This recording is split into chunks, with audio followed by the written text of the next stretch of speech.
देखो, बहुत साल गुजार दिए मैंने अपना मन मारते मारते। अब मुझे नहीं रहना इन सब के साथ। आखिर मेरी भी कोई जिंदगी है या नहीं? कब तक तुम्हारे माँ बाप की सेवा करती रहूंगी? आज लता अपने पति मनोज के घर आते ही उस पर बरस पड़ी। क्या बकवास कर रही हो लता? ये फितूर तुम्हारे दिमाग में किसने भर दिया? सोचना भी मत कि मैं अपने परिवार को छोड़ दूंगा। मनोज लता के इस व्यवहार से बहुत हतप्रभ था, क्योंकि आज से पहले लता ने कभी ऐसी बातें नहीं कही। क्यों? क्यों नहीं छोड़ सकते इन लोगों को? मैं तुम्हारी पत्नी हूँ और पति पत्नी का रिश्ता सब रिश्तों से ऊपर होता है। तुम्हें नहीं पता तो जाकर अपनी माँ से पूछ लो। लता तेज आवाज में बोली। बहू बेटे के झगड़े की तेज आवाज सुनकर माया जी भी उनके कमरे तक आ गई। क्या बवाल मचा रखा है आज घर में? आखिर बात क्या है जो तुम दोनों इस तरह लड़ रहे हो? माया जी आंखें तरेरते हुए बोली। माया जी को देखकर लता उनकी ओर आई और बोली, माँ जी अच्छा हुआ आप आ गई। आप ही समझाओ अपने बेटे को। मेरी बात तो ये समझते ही नहीं। मैं इनकी पत्नी हूँ तो मेरी खुशी का ख्याल रखना इनका फर्ज है कि नहीं? कह दो इनसे कि चुपचाप मेरी बात मान ले और अलग घर ले लें। लता की बात सुनकर माया जी सकते में आ गई। ये क्या बकवास कर रही हो बहू? तुम्हारा दिमाग तो खराब नहीं हो गया है? क्यों मेरे बेटे को उल्टी पट्टी पढ़ा रही हो? अरे क्या इसी दिन के लिए हमने इसे पाल पोस कर बड़ा किया था कि बुढ़ापे में ये हमें छोड़कर बीवी का पल्लू पकड़कर चला जाए? क्या कमी है तुझे इस घर में? माँ जी, मुझे 8 साल हो गए आप लोगों के साथ रहते रहते। ना अपनी मर्जी से कहीं आ जा सकती हूँ और ना ही अपनी मर्जी के कपड़े पहन सकती हूँ। जितना भी कर लो कभी किसी के मुंह से तारीफ के दो बोल नहीं निकलते। मेरा भी मन करता है अपनी मर्जी से जीने का। क्यों रहूं मैं इस घर में? आप सबका काम करने के लिए और सेवा करने के लिए। और आपको आज क्या हो गया है? कल आप ही तो नंदोई जी को ये सब समझा रही थी, फिर अपने बेटे को क्यों नहीं समझाती? लता की बात सुनकर माया जी की आंखों के आगे कल का दृश्य घूमने लगा। माया जी की बेटी शारदा की शादी को साल भर ही हुआ था। आए दिन वो ससुराल में झगड़ा करके अपने मायके आकर बैठ जाती थी। इस बार माया जी ने अपने दामाद को घर बुलाकर अच्छी झाड़ लगाई। देखिए दामाद बाबू, मेरी बेटी को मैंने बहुत लाड़ प्यार से पाला है। इसके बोलते के साथ इसकी हर फरमाइश पूरी की है। इसे हमने ऊंची शिक्षा इसलिए नहीं दिलाई कि ससुराल में जाकर ये झाड़ू बर्तन करे या आपके माँ बाप के नखरे उठाए। अरे हमने आपके साथ इसकी शादी की है तो इसे खुश रखना आपकी जिम्मेदारी है। मेरी बेटी अब तभी आपके साथ जाएगी जब आप अलग घर लेकर रहेंगे, ताकि मेरी बेटी चैन से जी पाए। याद रखिए सारे रिश्ते पीछे छूट जाते हैं, लेकिन पति पत्नी का रिश्ता ही उम्र भर साथ रहता है।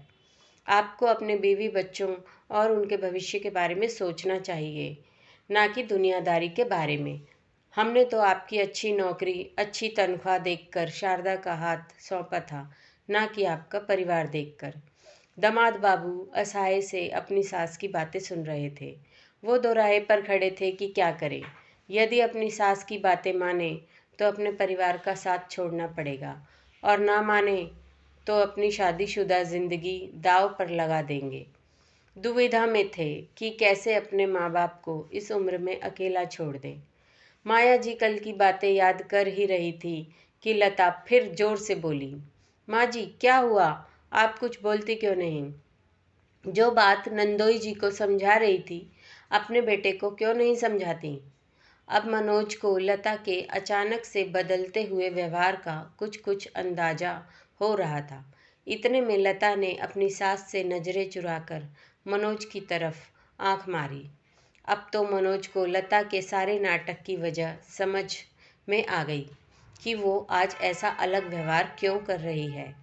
लेकिन वो अनजान बनते हुए बोला, तब तो लता सही कह रही है माँ। मैं भी थक गया हूँ सारे परिवार का बोझ उठाते उठाते। तनख्वाह कब आती है और कब खर्च हो जाती है पता ही नहीं चलता। अलग से रहूँगा तो कुछ बचत भी होगी। आखिर मुझे भी अपने भविष्य के बारे में सोचना चाहिए। बस कर बेटा, बस कर। तू तो मेरा श्रवण कुमार है। आज से पहले कभी तूने हमसे ऊंची आवाज़ में बात भी नहीं की और आज ये सब बोल रहा है। मेरा तो कलेजा ही बाहर निकल जाएगा तेरे जाने के नाम से। वो तो मैं तेरी बहन की खुशी के लिए दामाद बाबू को समझा रही थी। माया जी अधीर होते हुए बोली, माँ, अब तो आप बेटा और बेटी में भेदभाव कर रही हैं। माँ के लिए तो उसके सभी बच्चे बराबर होने चाहिए ना। आपको बेटी का सुख दिखता है तो मेरा सुख क्यों नहीं दिखाई देता। जब जीजा जी के माँ बाप अकेले रह सकते हैं तो आप लोग क्यों नहीं रह सकते। मुझे भी तो अपने बारे में कुछ सोचना चाहिए, मनोज संजीदा स्वर में बोला। नहीं नहीं बेटा, ऐसा मत बोल। इस उम्र में तू अपनी माँ को छोड़कर कैसे जा सकता है। तेरे बिना मैं किसके सहारे जीऊँगी। मेरी हिम्मत मारी गई थी कि मैं अपनी बेटी को समझाने की बजाय दामाद बाबू को उल्टी पट्टी पढ़ा रही थी। मैं समझाऊंगी शारदा को और दामाद बाबू से माफ़ी भी मांग लूँगी, लेकिन तू कहीं जाने की बात मत करना बेटा।